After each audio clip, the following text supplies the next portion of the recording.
Boa noite a todos. Bem-vindos ao Instituto Salvata de Educação.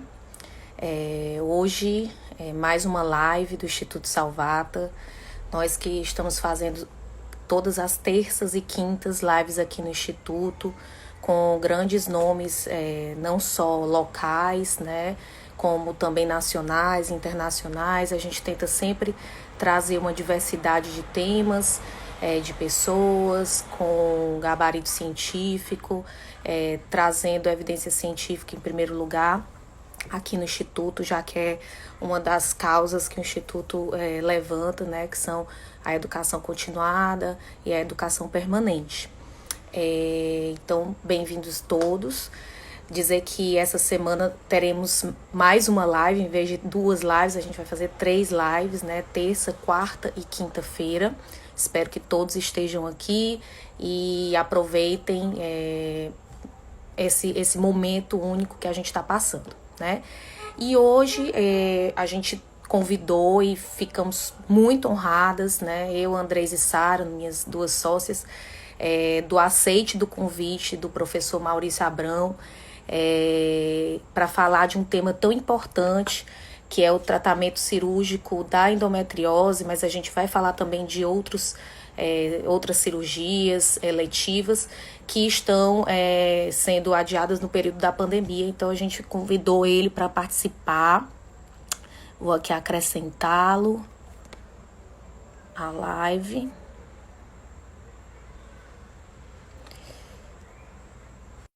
E dizer que é uma honra ter o professor Maurício Abrão aqui com a gente. Professor Maurício, tudo bem, professor? Tudo bem, Catiane? Prazer em tê-lo aqui com a gente, né, no Instituto Salvata. Dizer que é uma honra o senhor ter aceitado o nosso convite e dizer que para mim é um divisor de águas, né, no momento que eu passei aprendendo muito da endometriose que eu sei, do que eu pratico com o senhor e continuo aprendendo.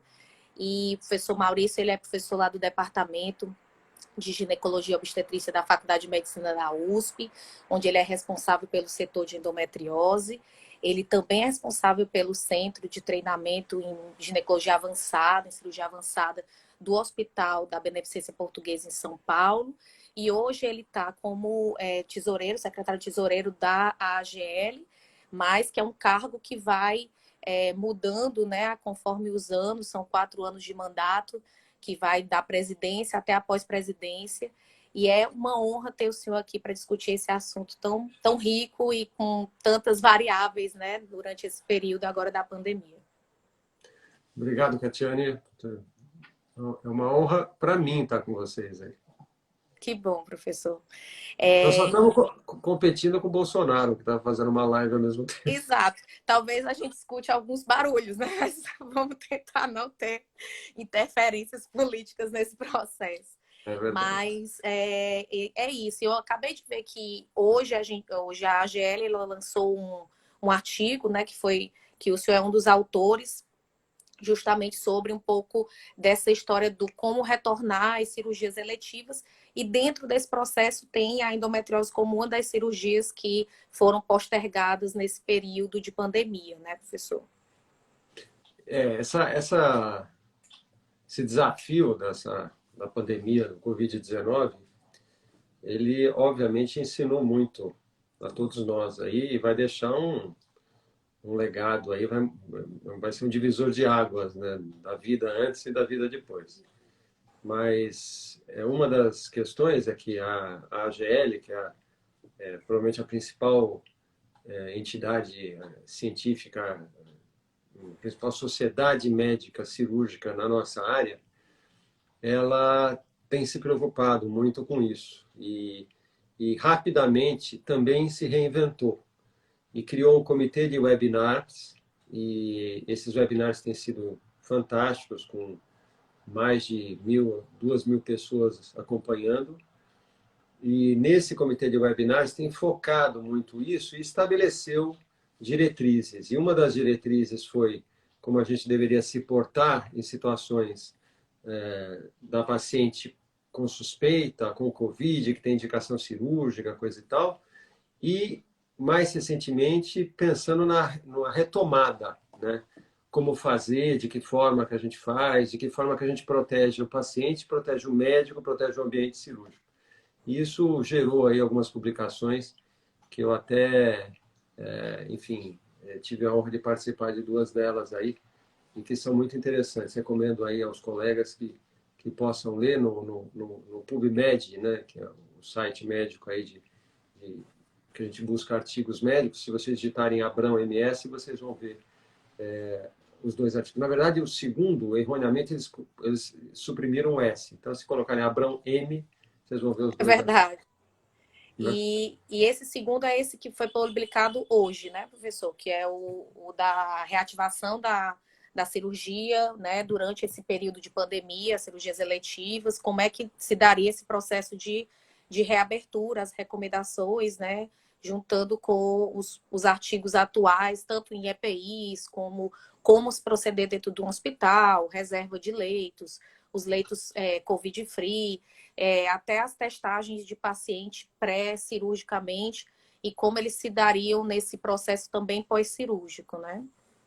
Na verdade, o que eles acabam mostrando são coisas que a gente, no nosso meio, a gente está observando isso. Né? Inclusive nos raciocínios de retomada das instituições aqui de São Paulo, por exemplo, a gente está olhando para isso com bastante critério, né? Quando que a gente deve, como que o hospital deve se portar, quer dizer, testar a paciente 2 dias antes do procedimento para ver se não tem PCR positivo, que mostra uma infecção mais aguda, e mesmo assim usar os equipamentos de proteção individuais aí, mesmo no diagnóstico negativo, né? Quer dizer, que vão desde máscaras, as N95s e até as face shields aí com uma perspectiva, os cuidados com anestesia, os cuidados com o que a gente chama de aerosolização, que pelo fato de que grande parte das cirurgias hoje, ainda mais em ginecologia, quase que totalidade é feita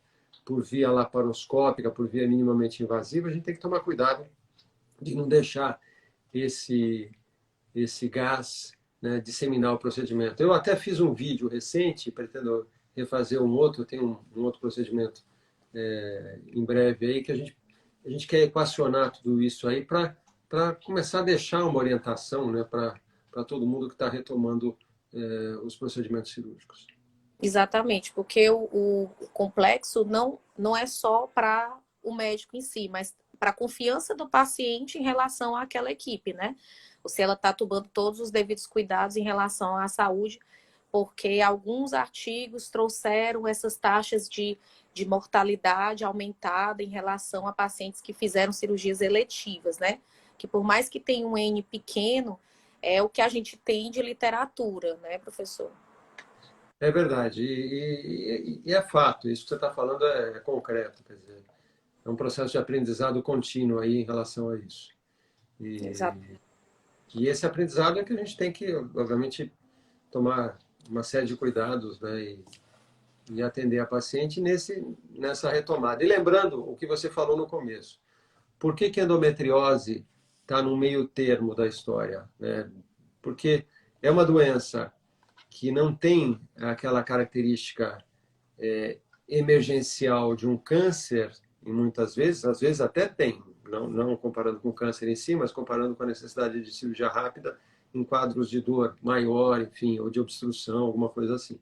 Mas também não tem aquela característica eletiva de outras cirurgias. E a gente sabe que é uma doença que, em alguns casos, pode evoluir, é uma doença que afeta a qualidade de vida. Então, com isso, a gente tem que posicionar corretamente o tratamento de doenças como endometriose dentro desse contexto. Exatamente.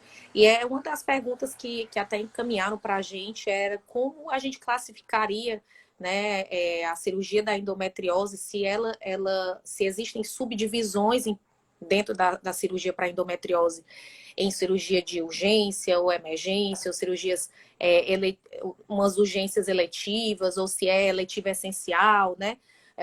Um trabalho recente das sociedades de cirurgiões aqui do Brasil, junto com a Sociedade Brasileira de Anestesia, eles lançaram uma nota recomendando justamente também essa divisão para que quando houver a retomada, ou se houver a retomada, em que momento adequado tiver isso, isso seja bem amarrado para as indicações cirúrgicas, né?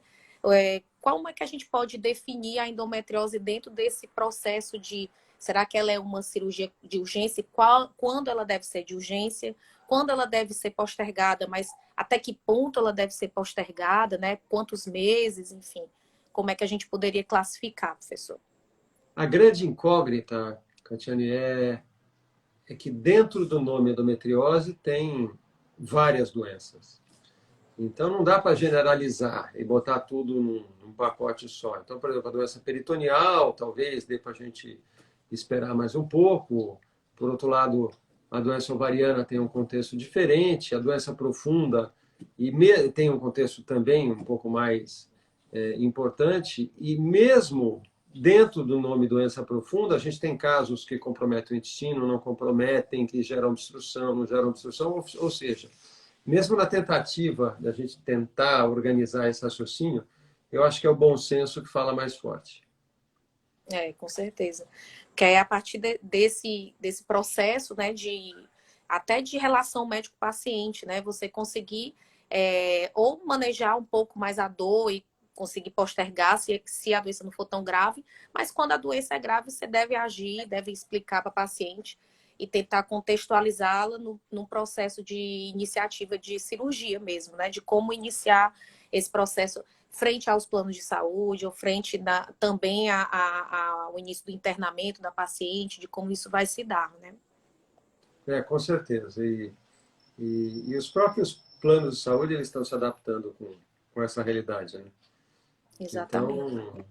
Então, é uma coisa interessante, você está falando isso, eu estou lembrando do programa dos webinários da AGL, e lembrando que nessa quinta-feira, por exemplo, a gente já começa a ver a transição. Então, nessa quinta, a gente organizou um webinar que fala da retomada, mas já falando do conteúdo do procedimento. Exato. Então, tem quatro ou cinco convidados, né? Eu acho que são quatro, quer dizer, tem o Mário Malzoni, o Attilio, da Itália, o Shailet Sputenbecker e o Paia, né, dos Estados Unidos, coordenado pelo Chuck Miller e pela Kate, e dentro desse webinar a gente vai mostrar vídeos de aproximadamente 10 minutos que mostram anestesia, cuidados, EPIs, filtros e a cirurgia, né? Então esse é o momento que a gente está agora. Com certeza. Daqui a umas 2 ou 3 quintas-feiras vai ter um webinar muito interessante que vai abordar o que fazer para tratar clinicamente quando a gente não pode operar. Então, essas novidades aí que a gente tem que lidar é que a gente, né, tem que colocar na realidade que a gente enfrenta atualmente.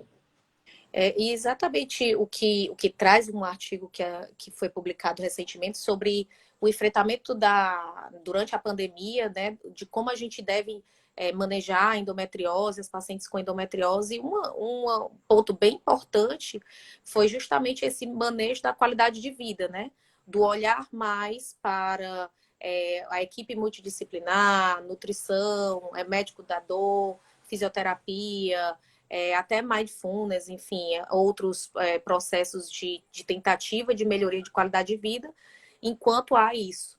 E uma das perguntas que nos enviaram foi justamente essa: se o estresse causado pela pandemia, causado pelo processo de postergar a cirurgia, não conseguir médico assistente adequadamente em prontidão, antes da telemedicina, pós-telemedicina, se isso pode potencializar a endometriose ou a dor da endometriose e levar e acelerar essa necessidade cirúrgica das pacientes.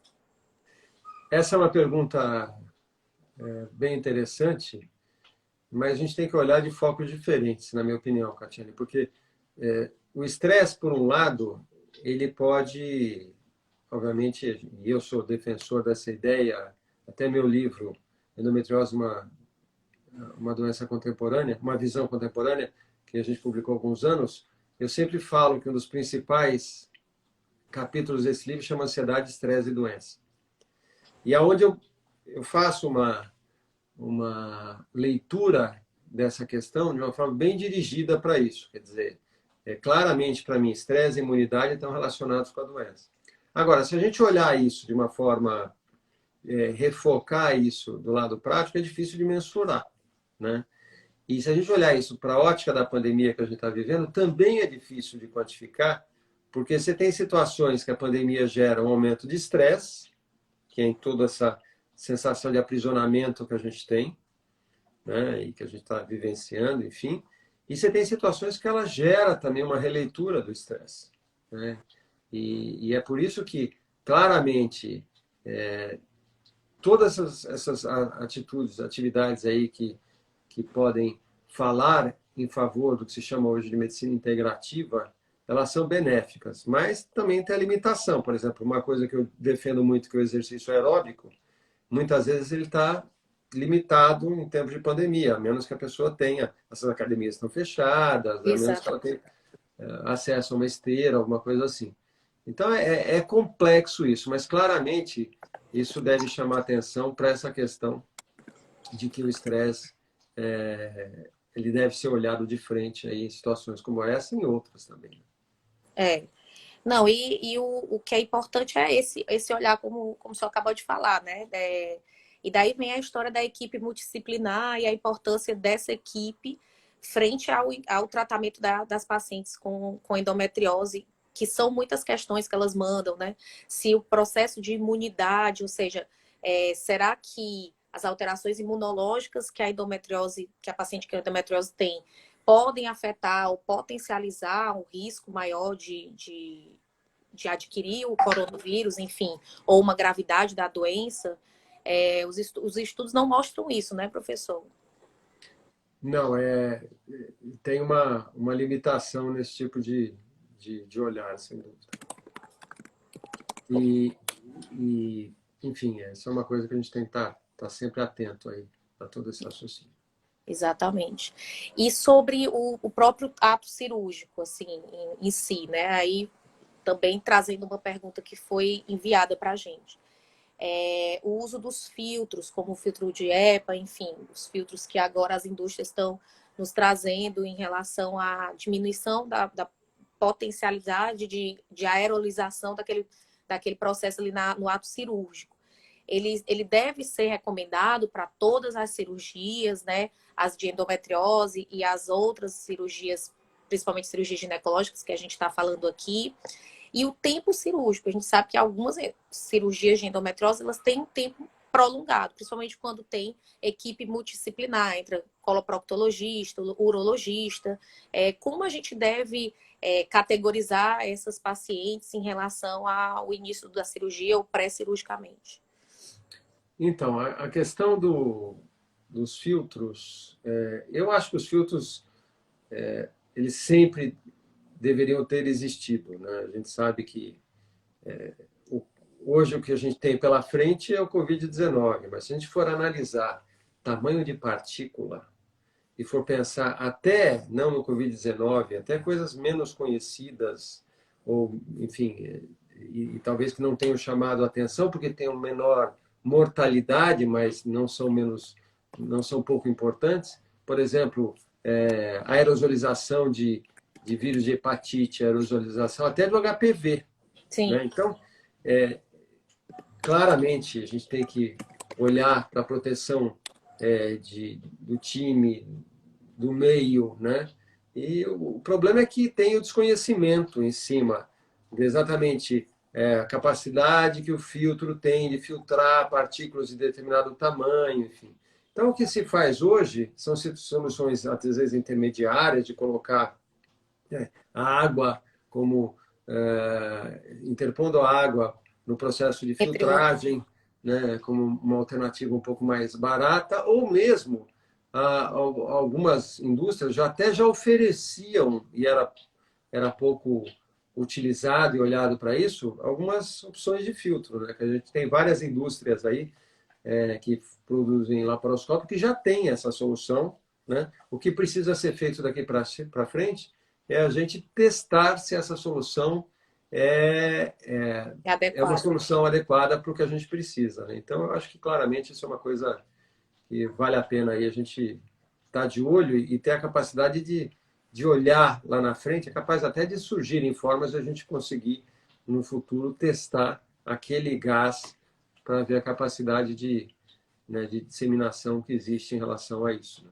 Então, isso em relação ao filtro, né? Em relação à Exato. técnica cirúrgica que você citou, eu acho que é uma questão também importante, mas eu estava até revendo esse vídeo que a gente gravou e esse vídeo que o Mário Malzoni da Itália dividiu comigo aí para a gente construir esse webinar de quinta-feira.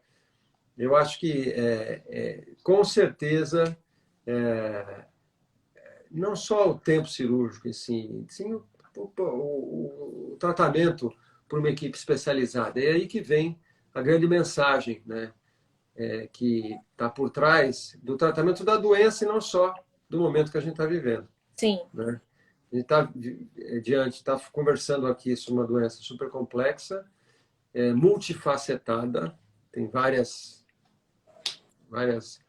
tipos de comportamento, vários tipos de envolvimento, que deve ser tratada por especialistas, né?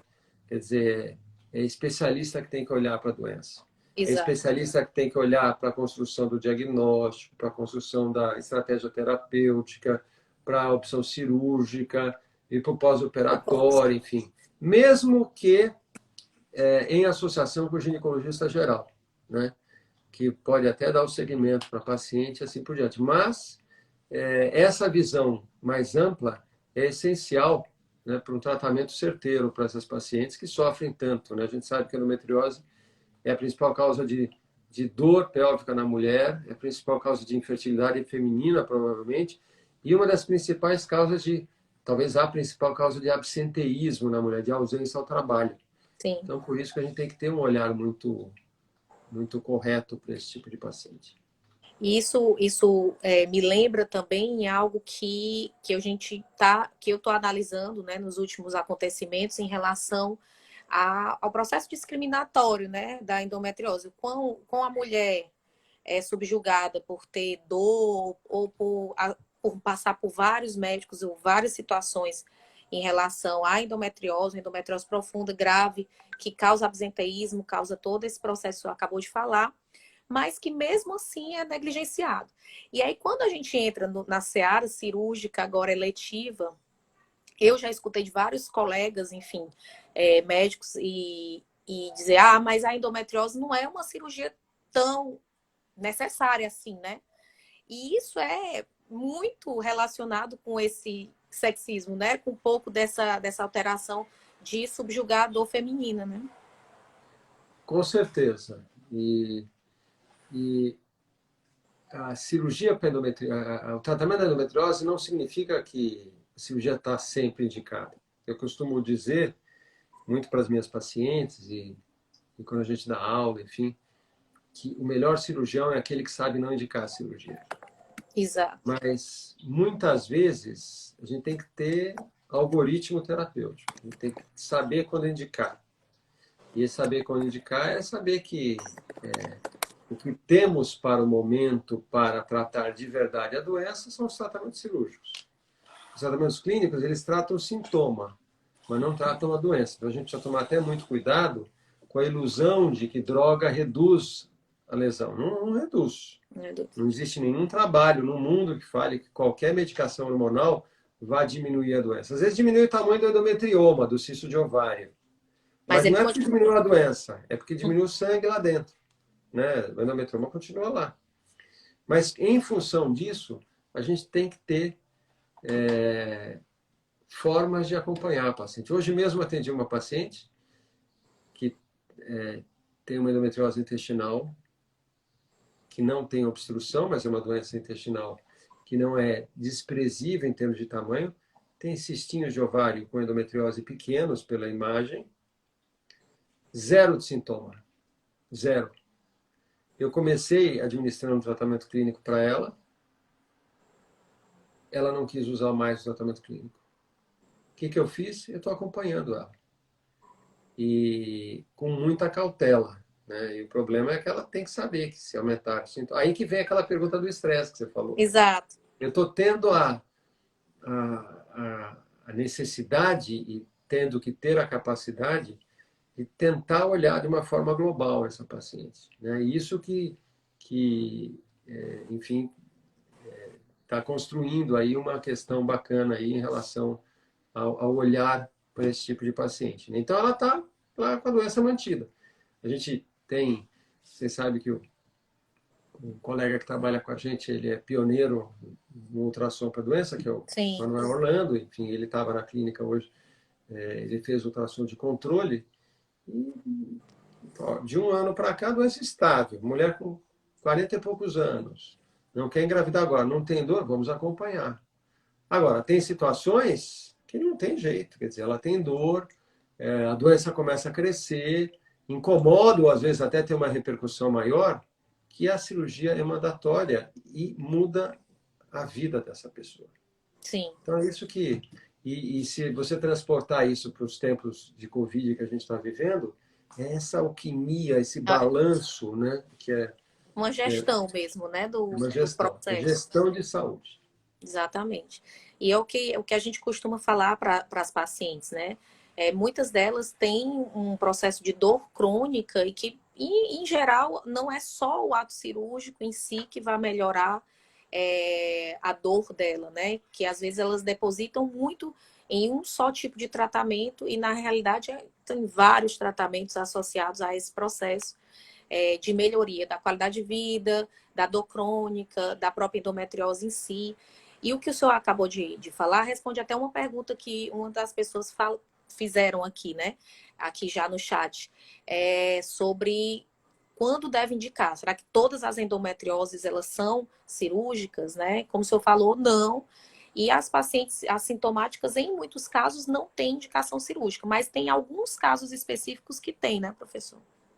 Então, para os colegas médicos principalmente, que conhecem as minhas publicações, as publicações do time, a gente tenta construir isso de uma forma muito clara aí. Isso a gente fez nos últimos anos de uma forma bem objetiva, bem prática, mostrando que tem casos de indicação cirúrgica, tem casos não tem, quando que tem. Então, a gente parte do sintoma, quantifica o sintoma, vê o impacto disso na qualidade de vida e faz o exame de imagem. Com o exame de imagem, que hoje, enfim, universalmente sabido que o ultrassom é o carro-chefe quando feito por especialista, e quando não tem essa possibilidade, a ressonância é a segunda alternativa, a gente tem um mapa da doença. E dentro desse mapa da doença é que a gente vai definir, vai ver, olha, paciente com muito sintoma, uma doença relevante, cirurgia. Paciente com pouco sintoma e sem desejo reprodutivo, segmento. E sem uma doença, obviamente, que causa obstrução e assim por diante. E paciente com pouco sintoma, com desejo reprodutivo, a gente pode até começar com uma conduta conservadora. Mas na segunda falha de um tratamento da fertilidade, de uma fertilização in vitro, a gente pode indicar a cirurgia. Então, é essa construção acrescido de outras informações, como está a reserva ovariana da paciente, enfim, né? Que são soberanos para a gente poder dizer quem vai ou quem não vai para uma cirurgia. Agora, de novo, repetindo o que eu falei há pouco, o que a gente tem hoje de melhor para a doença é o tratamento cirúrgico do ponto de vista de resolução. E uma cirurgia bem planejada, feita por especialista e com bom guia, de uma boa informação pré-operatória, a gente tem uma chance muito pequena de recidiva dela, menos de 10% talvez na nossa experiência. Então, essa construção aí que é o... Que é o X da questão, né, É o X da questão. Que é o mais importante, na verdade. E daí a gente passa agora para uma outra pergunta que foi feita aqui por uma das nossas espectadoras, que foi qual é a opinião que o senhor tem em relação ao uso de novas tecnologias para o diagnóstico mais precoce da endometriose. Então, aplicativos ou inteligência artificial, A gente viu que a dificuldade, né, dos biomarcadores no processo de tentativa de diagnóstico mais precoce, pela essa diversidade, como o senhor falou, da endometriose, que é multifacetada e multifatorial, né? Então, tem muitos fatores que são relacionados.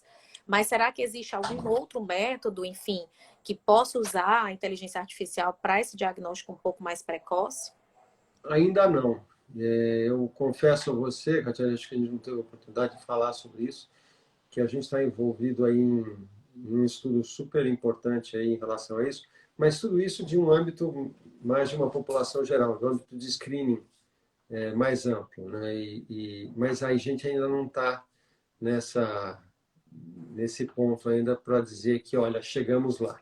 O fato é que o que era um paradigma que foi rompido?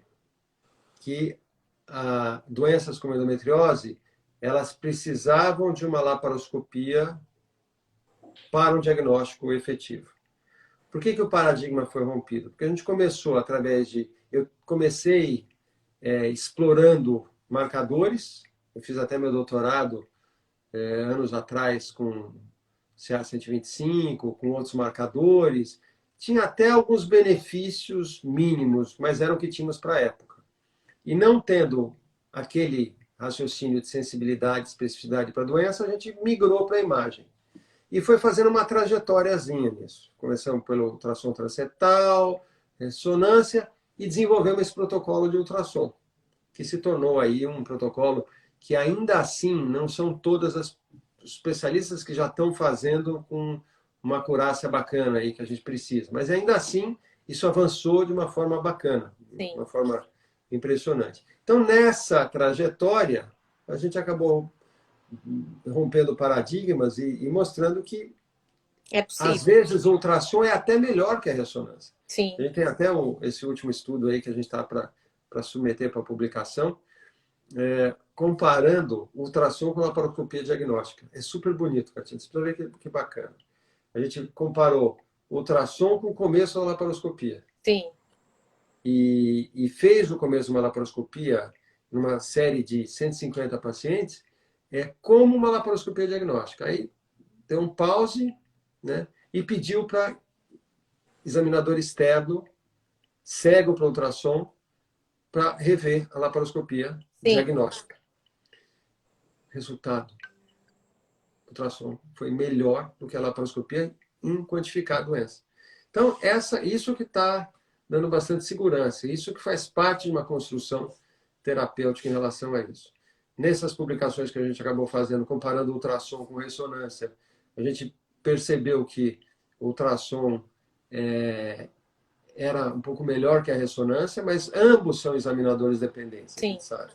A gente tem excelentes médicos fazendo ressonância, só que o que a gente tem que dosar é que, obviamente, às vezes, uma ressonância magnética ela é mais cara, ela, do ponto de vista de saúde pública, né, ela tem algumas limitações, e aí que o ultrassom, que é um método, esse ultrassom especializado, requer não só um treinamento, a gente tem um programa de treinamento de uma semana que a gente instituiu para vários médicos do mundo inteiro, enfim, e esse treinamento, ele também depende da pessoa continuar fazendo exame.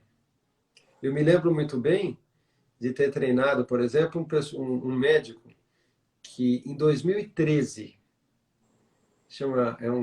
que se tornou um grande amigo nosso, que chama Scott Young, da Clínica Mayo, lá dos Estados Unidos. E o Scott ficou uma semana com a gente, aprendeu a técnica, um excelente radiologista, e voltou para Mayo. Ele demorou uns 4 anos para convencer os médicos a mandarem exame para ele. Agora, depois desse tempo, ele explodiu e virou uma super referência americana. A gente treinou um grupo interessante, né? A gente treinou um monte de vários médicos da Austrália. Eles vieram, ficaram um tempo, você deve até ter cruzado com alguém. E aí eles voltaram à Austrália, explodiu, porque vieram 20 médicos treinar, na verdade 18. Eles expandiram essa técnica em 10 anos, a Austrália virou um país que pensa em endometriose, porque a população da Austrália é a população da cidade de São Paulo, Sim. deve ter, sei lá, 20 milhões de habitantes, um pouco mais talvez, e 20 radiologistas em 10 anos difundiram para outros radiologistas e empurraram os ginecologistas para pensar melhor sobre o problema. Porque eles começaram a dar um diagnóstico, e no começo sempre o ginecologista questiona, será que é tudo Recente. isso, e coisa e tal, começa a referenciar e é uma curva de aprendizado, né, de crescimento. Então isso é super importante aí para E, esse você, raciocínio. e a gente consegue ver isso em nível mundial quando você vê alguns países da Europa ainda resistentes ao diagnóstico por imagem, né? Então, eu atendo algumas pacientes do Cabo Verde, aqui em Fortaleza, é muito próximo do Cabo Verde, né? É em torno de 3 horas e meia, como se fosse para ir para São Paulo daqui. E daí elas preferem, às vezes, vir para cá para serem examinadas, fazer cirurgia, ultrassom, do que ir para Portugal, que a gente sabe que tem excelentes médicos e cirurgiões, mas que às vezes deixa a desejar nesse diagnóstico precoce da doença, nesse diagnóstico por imagem da doença, na verdade. Né? Isso é. E é interessante porque dentro desses países a gente hoje entende um pouco a forma desses países pensarem, né? Até de aceitarem o novo. Exato. O país que mais se assemelha à nossa cultura, Itália. Né? A cultura italiana, tanto que o italiano adora o brasileiro adora o Sim, italiano. Né? Mas a Itália comprou. Então hoje eles estão fazendo um trabalho espetacular.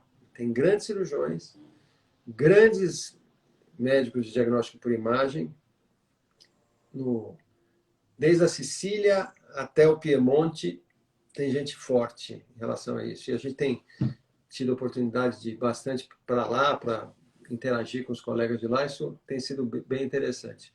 é Aí você tem a Espanha. A Espanha é aberta também. Portugal é mais fechado, fechado. né? Mesmo assim, eu lembro um colega que veio, ficou conosco um tempo lá de Portugal, ele desenvolveu o diagnóstico, mas, enfim, não tem ouvido tanta coisa de lá como eu ouço da Itália, como eu ouço da Exato. Espanha. Estados Unidos mais amarrado para isso, né? A França mais aberta. Então, tem características que são muito culturais de cada região. Né? A Austrália é Exato. totalmente aberta, né? Que nem eu citei. E isso reflete tanto no diagnóstico mais precoce, né? Quando você vai para os estudos, você vê uma variabilidade de anos muito grande, né? Assim, tem lugares que tem 5 até 15 anos, né, professor, de tempo para a paciente levar a ter um diagnóstico mais seguro de endometriose, né? Reflete, tem até esse estudo que a gente publicou um tempo atrás, que mostra que o tempo do começo dos sintomas para o diagnóstico é de 7 anos, de uma forma global, Uhum. envolvendo saúde pública, coisa e tal, e que se a gente pensa que quanto mais cedo a paciente começa com sintomas, mais demora para fazer o diagnóstico. Existe aquela tendência da gente olhar para o adolescente e menosprezar a cólica. Um número que eu sempre falo, que é uma coisa interessante, é que 40 a 50% das adolescentes que têm cólica incapacitante podem ter endometriose. Isso é muita gente. E cólica incapacitante não é tão raro. A menina que tem cólica está na escola e precisa sair da escola. Isso é incapacitante. Né? E existem números que são muito claros em relação a isso. Por que é importante isso? Não significa que a gente vai operar todo mundo. Não, Significa que a gente vai fazer o máximo para fazer prevenção. Para olhar, ter um olhar mais global para essas meninas. Né? Eu adoro tratar adolescentes, a gente constrói castelos, né? De fazer exato. segmento, de fazer né, Um um planejamento tratamento melhor, né? de a gestão que você comentou. Né? Exatamente. E aí a gente vem para algumas perguntas sobre o tratamento, né? Passando primeiro por esse tratamento clínico, né? De como a gente vai fazer essa gestão desde a adolescência, né? Quando a gente diagnostica a endometriose ali na adolescência, até a fase que ela quer realmente ter filhos, enfim.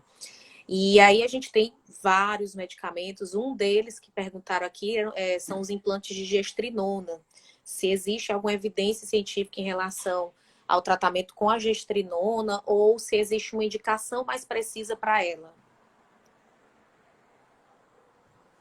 Uma coisa que eu falo bastante, e sem qualquer viés de cirurgião, e muito menos viés de ter ligação com qualquer indústria farmacêutica, que a gente acabou fazendo parte do advisory board de algumas delas aí nos últimos anos. É que, e até recentemente, por exemplo, a gente fez parte de uma publicação sobre uma nova droga que se chama, um antagonista do GNRH, que chama Elagolix. Enfim, teoricamente, uma droga cara, publicação numa revista de superfator de impacto, coisa e tal. O fato é que remédio / hormônio trata sintoma, não trata doença. Então, não significa que a mulher não deva fazer tratamento de sintoma. Às vezes a ideia é ser conservadora, começar com o tratamento da dor, ver se a doença vai evoluir, ver se a paciente se adapta, enfim, pode fazer parte da estratégia, mas não tem uma medicação que seja melhor que a outra, não tem nada aprovado. E muito menos que reduza a doença. E às vezes a gente vai buscar um pouco desse raciocínio até para ter evidências suficientes, né, para a escolha de cada medicação. Agora, falando em evidência, você tem essa questão do implante da gestrinona, enfim, que é uma coisa que muita gente advoga. E quando a gente evoca evidência, a gente evoca num raciocínio diferente do que essa discussão de evidência de cloroquina para Covid. Né? Exato. Quando se fala em evidência cloroquina para Covid, o que a gente está falando? A gente está falando de que situações que a gente usaria a cloroquina para uma doença que tem uma mortalidade enorme, não sei o quê, é diferente. Obviamente que eu não vou entrar na discussão da cloroquina aqui, que não é o papel dessa abordagem nossa aqui. Mas, quando se fala em evidência para outros tipos de tratamento, ainda mais tratamentos a longo prazo, que podem ter efeitos colaterais, é aí que a gente tem que olhar para o que existe nessa história. E não tem ainda nenhuma publicação muito consistente, nenhum estudo mais forte que mostra o custo-benefício, os efeitos colaterais, os malefícios em relação a colesterol, a outros hormônios, enfim, né, de longo prazo. Então, a gente é um pouco resistente em indicar implantes que sejam tratamentos que você coloca e depois vai durar 6 meses a 1 ano.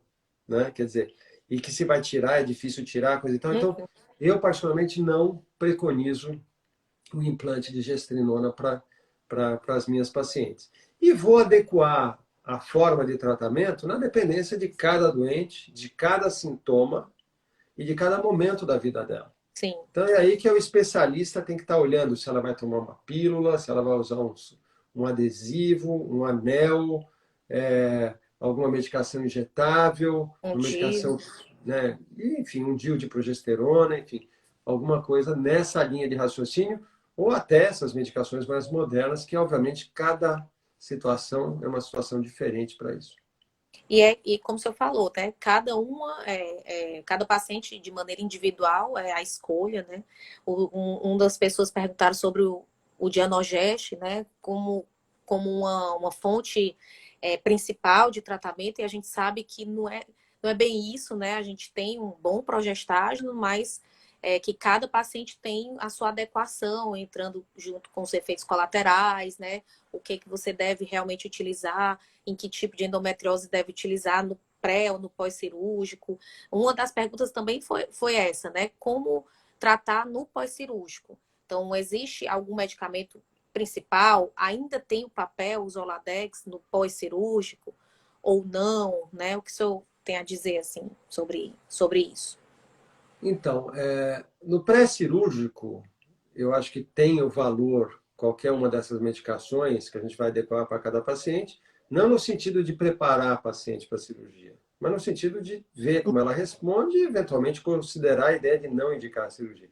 Porque diminuir doença para operar não existe. No pós-cirúrgico, a gente tem uma gama variada de medicações que, de novo, vão depender de cada doença, de tipo da doença, de cada paciente, efeito colateral, momento de vida, assim por diante. Então, os análogos do GNRH, tem vários nomes comerciais, né? Enfim, eles para mim, eles têm uma aplicação principalmente quando a paciente tem uma associação com a adenomiose e que a gente tende a reduzir de uma forma um pouco mais firme o estrogênio da paciente. Quando não, a gente tende a avaliar o uso da medicação, se é progesterona pura, no caso de Enogeste, se é uma associação de estrogênio e progesterona, que é os combinados, na dependência de cada doença. Por exemplo, se tem endometriose de ovário, eu quero mais uma droga que evite ovulação temporariamente, um anovulatório. Então, eu vou privilegiar as medicações hormonais que segurem a ovulação. Se ela não tem só doença profunda, às vezes eu não preciso tanto nessa situação, até um sistema intrauterino liberador de progesterona, ele faça seu efeito também. Então, enfim, é uma construção aí que vai depender de cada caso e obviamente, tem uma complexidade aí que é compatível com a complexidade da doença em si, né? Então... Exatamente. Então, é muito mais uma escolha individual, né, e associada ao que a paciente tem, do que uma receita, né, do que uma receita feita, assim, do que uma receita de bolo em relação ao que tratar a paciente, né, ou como tratar a paciente. Muitas vezes a gente se depara até com a resistência do próprio ginecologista da paciente ou do médico assistente, dizer, mas você não vai prescrever o Dienogeste? Todo mundo prescreve o Dienogeste. Será que não era?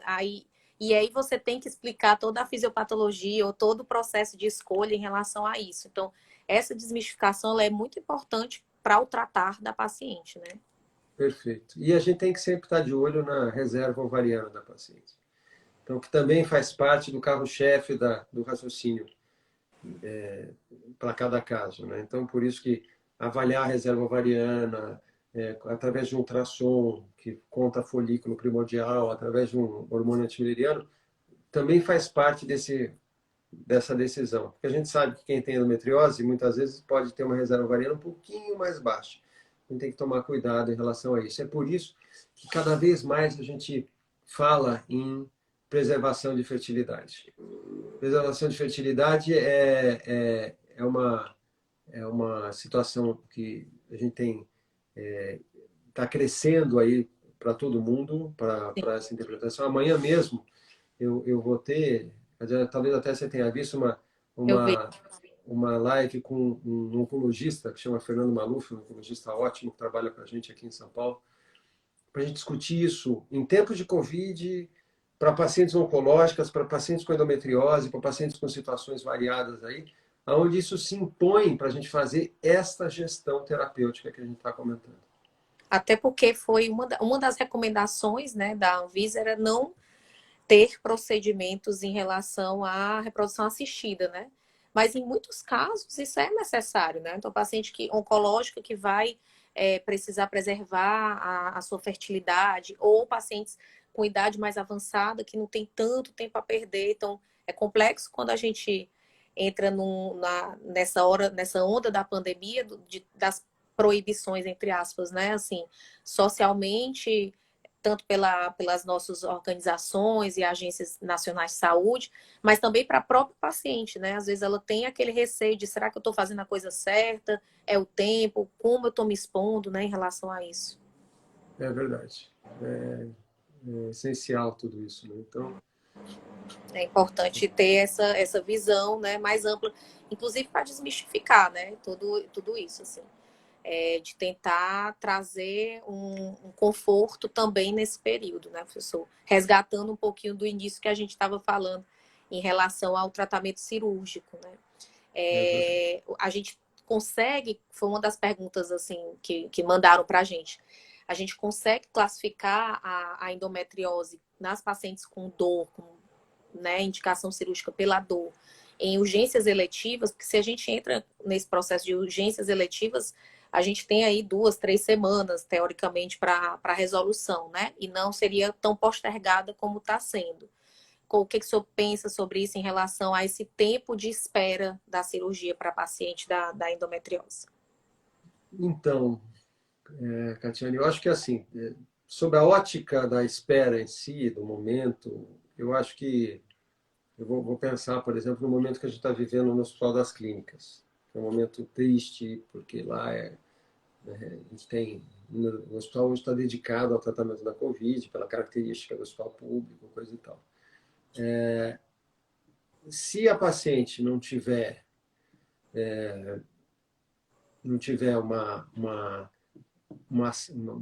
um problema, por exemplo, de uma obstrução, alguma coisa que está comprometendo a função de órgãos, a gente consegue até driblar isso com tratamento clínico, porque não é uma ação de longuíssimo prazo. A gente quer crer que à luz do que aconteceu nos outros países, né, quer dizer, isso tem um pico, vai diminuir, a coisa talvez não volte como era, mas vai voltar para a gente poder cuidar desses casos não emergência maior. Mas uma coisa muito interessante ocorreu, basicamente em São Paulo, a gente teve uma, uma capacidade de ver isso acontecer, que vários hospitais privados eles se prepararam para a catástrofe, para que todos os leitos de centro cirúrgico, coisa e tal. E em nível de hospital privado a coisa não aconteceu dessa forma, né? E não é que ainda não aconteceu ainda, quer dizer, a gente consegue acompanhar a curva de uma forma muito nítida, consegue conversar com os especialistas, com os gestores, com os epidemiologistas, tal, e entender um pouco do funcionamento disso. E com isso, eu não sei como está a situação com o hospital privado de Fortaleza, se está igual daqui, mas com isso houve todo um aprendizado e o conceito de alas ou hospitais COVID-free, né? Hospitais livres, dentro do que se pode Sim, esperar, né? Do vírus e com um monte de protocolos, né? E isso é uma coisa, enfim, que a gente está vendo hoje, inclusive, no hospital que eu coordeno a ginecologia hoje, que é o Hospital a Beneficência Portuguesa, seja no Mirante, seja no BP, Hospital BP, como no BP Filantrópico. E dentro disso, dentro desses protocolos, isso gerou um procedimento de segurança muito grande. sim. E com isso a gente tem uma segurança de testar paciente antes, de fazer o procedimento com segurança, de ter os cuidados de proteção para o médico, usar os filtros, as EPIs, internação mais breve, fazer o que se chama de protocolo ERAS, né, que é um protocolo dentro da visão cirúrgica que protege muito, que otimiza todo o procedimento, e com isso a gente tem retomado esses casos de endometriose que requerem um tratamento mais próximo, com uma segurança que eu costumo dizer que muitas vezes te dá uma segurança para a gente, às vezes maior até do que andar no supermercado, né? Exato. Né? Ou andar numa farmácia, Tem né? tanto EPI, tanto protocolo, até chegar lá que você está É. mais protegido que nunca, né? Aqui a Então esse gente, é o momento. E como que está aí em aqui a Fortaleza? gente começou a ter reuniões, né? A gente está ainda num processo de ascensão. A nossa malha hospitalar em Fortaleza privada é uma malha pequena, né? Então a gente tem poucos hospitais e já existia uma dificuldade antes de leito para internação para fazer a cirurgia, então uma competição, entre aspas, no sentido disso. E hoje a gente tem em todos os hospitais privados pacientes com Covid, então a gente não está em nenhum hospital tem um Covid free, né? A gente não vislumbra isso. E ontem, em reunião, eu faço parte da diretoria da Sobracil daqui de Fortaleza, né, do Ceará. E ontem, em reunião com as sociedades locais de cirurgia, né, a CBC, CBCO, enfim, a Socego e todas as outras sociedades em relação a procedimentos cirúrgicos, a gente começou um embrião de construção de um protocolo cirúrgico, né, para levar aos hospitais e conseguir tentar manter um certo nível de protocolo a ser seguido, né? Como a gente vai retomar?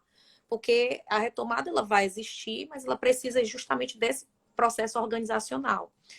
E acho que o papel do cirurgião, né, das sociedades é também tentar ajudar o gestor local a como a gente vai gerir esse processo, né? Então, a gente está iniciando o processo de conversar com as sociedades, conversar com os gestores hospitalares e de planos, para tentar ir para um denominador comum, né, em relação a isso.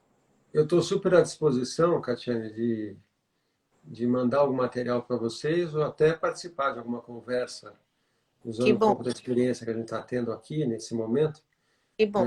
E material significa até, eu tive a oportunidade até de toda segunda-feira a gente tem uma reunião do nosso grupo, que tem uma assistência muito legal aí, de segunda-feira das 11 ao meio-dia.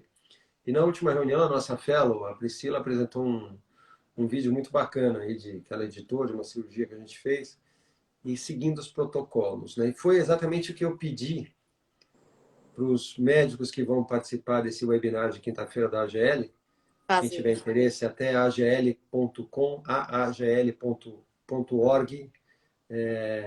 Ele dá o link, não precisa ser médico, não precisa ser associado, não precisa ser ginecologista, enfim, para olhar para isso e aonde a gente vai mostrar como os países estão lidando com isso.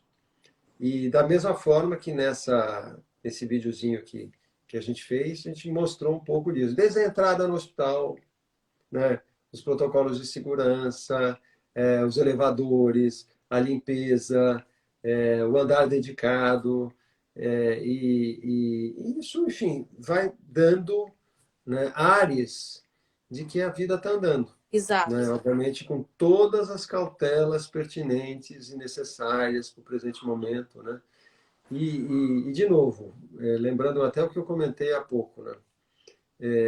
Me ligou um colega muito próximo meu da, da Itália, que ele trabalha em Siena e em Roma, porque ele leu na mídia lá que o Brasil estava indo de mal a pior, essas coisas de mídia aí que a gente sabe que tem acontecido aí. E dentro dessa leitura, ele queria saber como estava a minha família, enfim, como Sim, a gente faz quando acontece lá, né? Eu fiz exato. quando a Itália estava e ele me tranquilizou, enfim, ele foi a devolutiva, né? A reciprocidade aí dessa ligação que eu tinha feito. Mas a minha leitura para ele foi exatamente isso, quer dizer, eu falei, primeiro, a característica do Brasil. E a minha leitura, obviamente, do lado de cá da história, é que o Brasil, enfim, hoje ele tem as classes sociais mais distanciadas aí, infelizmente, né? Quer dizer, mas a gente também tem condições, e São Paulo é um grande exemplo disso, né? E seguramente, pelo andar da carruagem, não vai demorar para Fortaleza, do jeito, enfim, que vocês estão se desenvolvendo aí para chegar num patamar bacana para tudo isso, é que a gente tem esse diferencial onde tem a chance de, em hospitais como o nosso, aí, de estar fazendo essa abertura para tratamento de casos não, é, obviamente, não eletivos absolutos, né? Sim, Daqueles casos que podem aguardar 1, 2, 3 anos, o estético, coisa e tal, mas necessários aí para melhorar a qualidade de vida da paciente. A endometriose é um grande exemplo disso. exatamente. Só agora eu vou ter que me despedir, que a gente está com o tempo correndo, né? A gente tem 1 hora de live, então só resta 1 minuto. Eu queria muito era agradecer, professor, essa hora que a gente passou aqui conversando. E dizer que foi uma honra para mim estar aqui com você. Você sabe como você é especial na minha vida. E eu repito para todo mundo que quiser ouvir que meu ponto de partida foi realmente ter feito uma pós-graduação, uma pós-especialização em endometriose com você, ter participado do seu grupo por tempos e ainda termos muito contato. Então, isso foi um divisor de águas. Então, eu só quero agradecer a minha formação, tudo que eu sei hoje em endometriose, eu devo muito ao senhor e sua equipe. E dizer que o Instituto está de portas abertas. Eu queria reiterar nossos convites em relação a essas discussões e agradecer. Obrigado, Catiane, e considere-se ainda membro do meu grupo, por Sou. favor. E obrigado, parabéns pela iniciativa de vocês. Eu gostei muito de olhar um pouco pelo que vocês estão fazendo aí, pelo Instituto, enfim, acho uma coisa muito bacana. E contem bastante com a gente. Obrigado por todo mundo aí que entrou, né? Acho que é um prazer em estar com vocês.